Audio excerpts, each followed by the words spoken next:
সম্প্রতি পাকিস্তানের উপপ্রধানমন্ত্রী ইসহাক দার ঐতিহাসিক এক সফরে ঢাকায় পৌঁছালেন। কিন্তু মজার ব্যাপার কি জানেন, ভারত সরাসরি পাকিস্তানের জন্য তার আকাশসীমা বন্ধ করে দিল।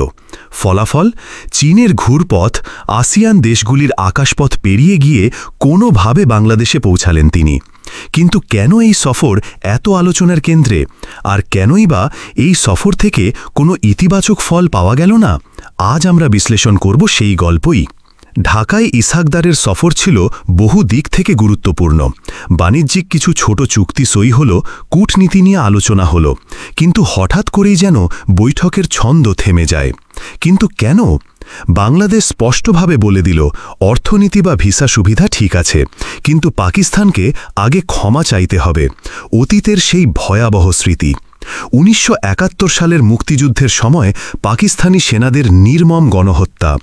আনুমানিক ৩ লক্ষ থেকে ৩০ লক্ষ মানুষ নিহত হয়েছিলেন। অকথ্য নির্যাতন, নারীর ওপর যৌন সহিংসতা, গ্রাম থেকে শহর জ্বালিয়ে দেওয়া, এগুলোর দাগ আজও বাংলাদেশিদের মনে অমলিন। কিন্তু পাকিস্তান আজও কোনো দিন স্বীকার করেনি যে তারা গণহত্যা করেছে। বরং ঢাকা সফরে ইসহাক দার ঢিলেমি ভঙ্গিতে বললেন, হ্যাঁ দুঃখিত, ভুলে যান, মন পরিষ্কার করুন, চলুন সামনে এগোই।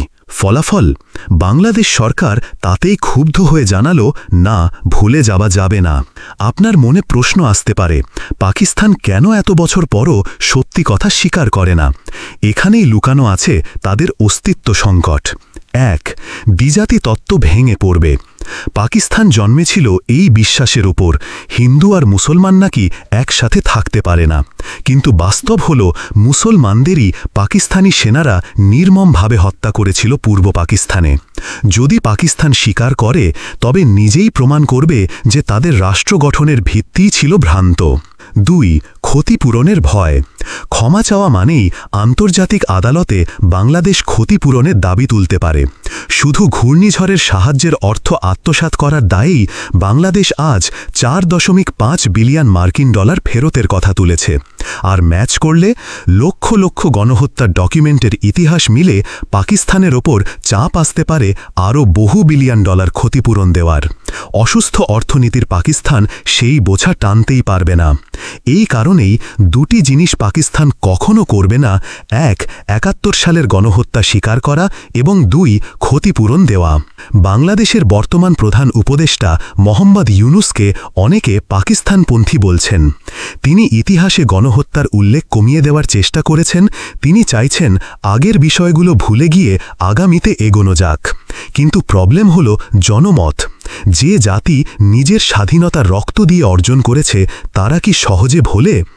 ঢাকার প্রায় প্রতিটি পরিবারে কারো না কারোর রক্ত, কান্না, স্মৃতি জড়িয়ে আছে ১৯৭১ সালের সাথে। তাদের সামনে কিভাবে বলা যায় সব ভুলে যাও? এখানেই ইউনুস সরকারের বৃহৎ রাজনৈতিক পরীক্ষা। সফরের একটি বড় চমক ছিল ভিসা মুক্ত ভ্রমণ চুক্তি। এখন থেকে বাংলাদেশিরা যেতে পারবে পাকিস্তানে ভিসা ছাড়াই, আবার পাকিস্তানিরাও ঢুকতে পারবে বাংলাদেশে অবাধে। শুনতে ভালো, কিন্তু ভারতের জন্য ভয়ঙ্কর ঝুঁকি। ভাবুন তো, পাকিস্তানি উগ্রপন্থী সন্ত্রাসীরা যদি সহজে বাংলাদেশে চলে আসে, তবে সেই বাংলাদেশ থেকেই যদি তারা ট্রানজিট নিয়ে উত্তর পূর্ব ভারতকে কেন্দ্র করে ঢোকার চেষ্টা করে, অর্থাৎ পাকিস্তান বাংলাদেশের মিষ্টি সম্পর্ক ভারতের উত্তর পূর্ব সীমান্তে নিরাপত্তাজনিত দুর্ভাবনা বাড়িয়ে তুলতে পারে। ঠিক এই কারণেই দিল্লি এই পুরো পরিস্থিতির দিকে নজর রেখে জাতিসংঘ সহ আন্তর্জাতিক মঞ্চে বারবার পাকিস্তানি বর্বরতার বিষয়টি তুলছে। তবে ইতিহাস মুছে যায় না। ১৯৭১ সালে কি হয়েছিল তা শুধু বাংলাদেশ নয়, গোটা উপমহাদেশের রাজনৈতিক ভূমিকম্প। আজ পাকিস্তান যতবারই ঢাকার সাথে গণহত্যার ইতিহাস ভুলে এগোতে চাইবে, ততবারই দেয়ালে আঘাত খাবে। কারণ ইতিহাসের ক্ষত শুধু ক্ষমা চাইলে শুকোয় না, চাপা দিয়েও নয়। প্রশ্ন হল, মোহাম্মদ ইউনুস কি জনমত উপেক্ষা করে পাকিস্তানকে সুযোগ দেবেন? ভারত কি এই ভিসামুক্ত চুক্তিকে ঠেকাতে পারবে? আর সবচেয়ে বড়, বিশ্বের কাছে কি বাংলাদেশ ৭১ সালের সেই মানবাধিকার বিরোধী অপরাধের স্বীকৃতি আদায় করতে পারবে? এই প্রশ্নগুলোর উত্তর আসবে আগামী দিনগুলোয়। তাহলে দর্শক, আপনারা কি মনে করেন, পাকিস্তান কি কখনো ৭১ সালের গণহত্যার দায় স্বীকার করবে, নাকি এটাই হবে পাকিস্তানের এক অমোচনীয় ইতিহাস?